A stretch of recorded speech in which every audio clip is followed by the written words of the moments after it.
L'invité de la rédaction ce matin, Gaspard Ganzer, donc ancien conseiller de François Hollande. Bonjour Gaspard Ganzer. Bonjour. Bienvenue dans les studios d'Europe 1. Je le disais, ancien conseiller politique de François Hollande, conseiller à la communication plus précisément. Exactement, ouais. Désormais proche de La République En Marche, on peut dire Oui, les choses plutôt, comme ça, ouais. plutôt proche. Ouais. Vous avez signé cette semaine une tribune dans Le Monde, et c'est pour ça qu'on vous a invité, parce que ça a suscité notre curiosité, pour tout vous dire.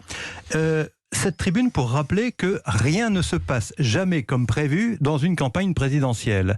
Et vous savez de quoi vous parlez, Gaspard Ganzer, parce que vous n'imaginiez pas au mois d'août 2016 que François Hollande abandonnerait la course à sa réélection 3 mois plus tard. Rien ne se passe comme prévu, ça veut dire quoi? Ça veut dire que le duel annoncé Emmanuel Macron-Marine Le Pen n'aura pas lieu? En tout cas, si on se réfère au précédent historique des élections présidentielles des dernières années et sous la Ve République, on est obligé de se dire que les pronostics sont souvent déjoués par les Français.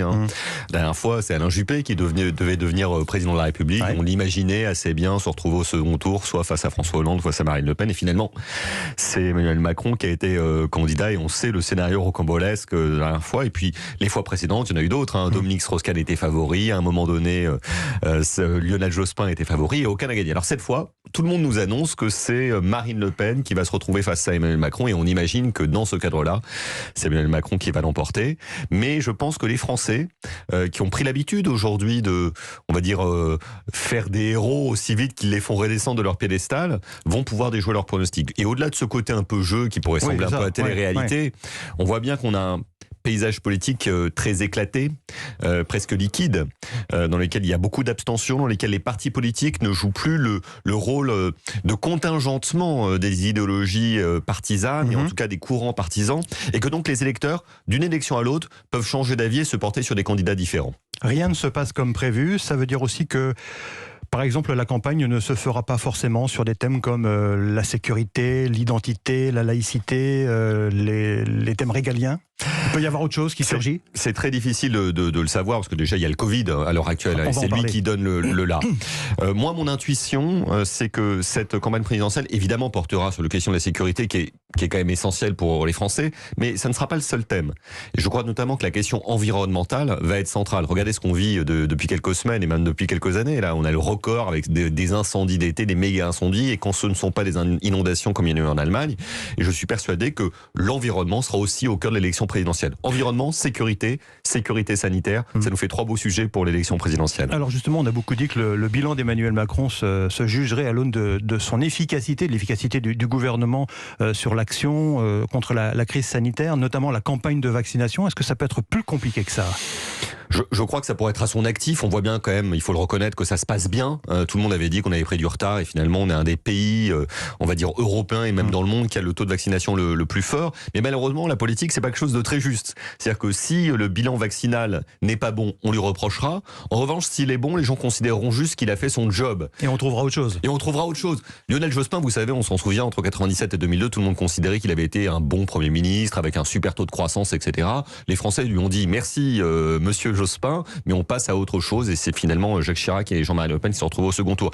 Emmanuel Macron, finalement, c'est son devoir de faire le job face à la sécurité sanitaire. Il le fait plutôt bien, je trouve. Mais en revanche, pour être élu, il faut fournir un avenir, une projection, un désir pour le futur. Pardonnez-moi l'expression, il faudra un truc en plus. Toujours un truc en plus, il faut toujours un petit truc en plus. Alors, est-ce que vous imaginez justement qu'Emmanuel Macron prenne une initiative qui marquerait un vrai début de campagne? Par exemple, je ne sais pas moi, l'affirmation d'une réforme ou un remaniement de gouvernement? En tout cas, ce qui est sûr, c'est que dans l'ADN d'Emmanuel Macron, il y a l'instinct réformiste. Il a été élu pour ça, faire bouger la France. Il n'a pas pu le faire autant qu'il le voulait, parce qu'il s'est heurté aux gilets jaunes, à une réforme des retraites difficile, à la sécurité sanitaire, et puis même à la permanence du sentiment terroriste et du risque terroriste, et cette attente sur la sécurité pour les Français. Mais je crois que on l'attend sur des réformes économiques et sociales. Il faudra en faire. Alors je ne sais pas s'il va faire la réforme des retraites, parce qu'il risquerait quand même de mettre beaucoup de monde dans la rue. Ça, je pense que c'est risqué. Non, on l'attend toujours sur la question environnementale. Il y a un sommet mondial sur la nature qui a lieu en septembre. Il va peut-être faire son One Planet Summit. On l'attend sur l'Europe. N'oublions jamais que la France préside l'Union européenne au premier semestre de l'année 2022. Et là, je pense que ça sera essentiel dans la campagne, et puis c'est dans son ADN politique. Et puis peut-être sur la question démocratique. Il y a beaucoup de choses avaient été annoncées, dont une réforme de la Constitution, et rien n'a été fait pour l'instant. Les manifestations contre le pass sanitaire, Gaspard Ganzer, risquent-elles de faire boule de neige à la rentrée en agrégeant les mécontentements pour produire une sorte de deuxième mouvement gilet jaune? Est-ce que vous le voyez venir comme ça, vous? Je pense qu'il faut le prendre extrêmement au sérieux. À la fois parce qu'il y a une inquiétude fondamentale. Il y a des gens qui sont des anti-vax, à mon avis, qui sont assez minoritaires dans le pays, et puis il y a des gens qui sont anti-pass, qui touchent quelque chose de plus fondamental dans un rapport à la liberté, ce qui est essentiel en France. Et on voit bien qu'à travers ces manifestations, il y a aussi une cristallisation de mécontentement contre le président de la République, qui a personnalisé son exercice du pouvoir, un peu dans une logique bonapartiste, comme on dirait à Sciences Po, et qui pousse les gens à se dresser contre lui. On se dresse moins contre sa politique que sur sa façon de faire de la politique, et pour certaines mêmes personnes, sur sa personnalité. Voilà. Et là, il y a un risque. Est-ce qu'il a intérêt à se déclarer candidat le plus tard possible, comme c'est de tradition dans la Ve République pour tous les présidents sortants, ou alors est-ce que la surprise pourrait peut-être venir du fait que dès le mois de novembre, il dit vous inquiétez pas, je serai candidat. Alors c'est lui le mieux placé pour le dire. Je pense que sa tentation, c'est d'attendre le dernier moment, février-mars, un peu à la Mitterrand en 88. Mais moi, personnellement, je pense qu'il aurait intérêt à prendre des risques. Emmanuel Macron s'est souvent fait remarquer et distinguer parce qu'il a été plus original, plus disruptif, comme on dit en publicité, que les autres. Donc pourquoi pas effectivement dire beaucoup plus tôt, écoutez, moi j'ai des choses à faire, je vais pas faire le suspense sur ma candidature pendant des mois, et peut-être dès l'automne, pour couper l'herbe sous le pied de la droite et d'autres qui seront en train de choisir leur candidat, et dit moi je suis candidat, et qui même me suivent. C'est intéressant ce que vous nous dites, on l'enregistre, et puis si c'est le cas. Parlons de ce qui se passe en face. Vos anciens amis socialistes, ils sont en mesure, avec la droite républicaine, de troubler le jeu ? Moi, je pense que rien n'est joué, comme je le disais tout à l'heure, et il peut y avoir des surprises, tant venant de la droite, Valérie Pécresse, Xavier Bertrand sont quand même des candidats extrêmement solides, ils sont anciens ministres, ils sont à la tête d'exécutifs régionaux, et à gauche.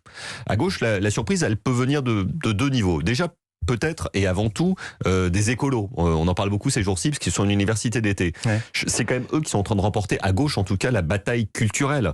Il y a cette préoccupation environnementale chez les jeunes et dans toute la planète, c'est les incendies, les inondations, le réchauffement climatique, et ils ont des candidats avec des fortes personnalités. Éric Piolle, le maire de Grenoble, Sandrine Rousseau qui s'est fait connaître en dénonçant le harcèlement sexuel avant même le scandale MeToo, et Yannick Jadot bien évidemment, Delphine Batho, donc des gens très sérieux avec des fortes personnalités. Et puis il y a les socialistes. Alors là en ce moment c'est Anne Hidalgo qui est en tête de pont. Elle est quand même très solide, Anne Hidalgo, elle est maire de Paris, réélue. Mais il y en a qui vont se dresser sur sa route. C'est sûr. Arnaud Montebourg, Stéphane Le Foll. C'est sûr. Elle a des avantages. Elle dirige un exécutif, l'exécutif parisien, elle a été réélue dans des conditions extrêmement difficiles, elle est JO en perspective. Après, elle est quand même très parisienne, et peut-être que les socialistes attendent un candidat qui représente peut-être la diversité des territoires.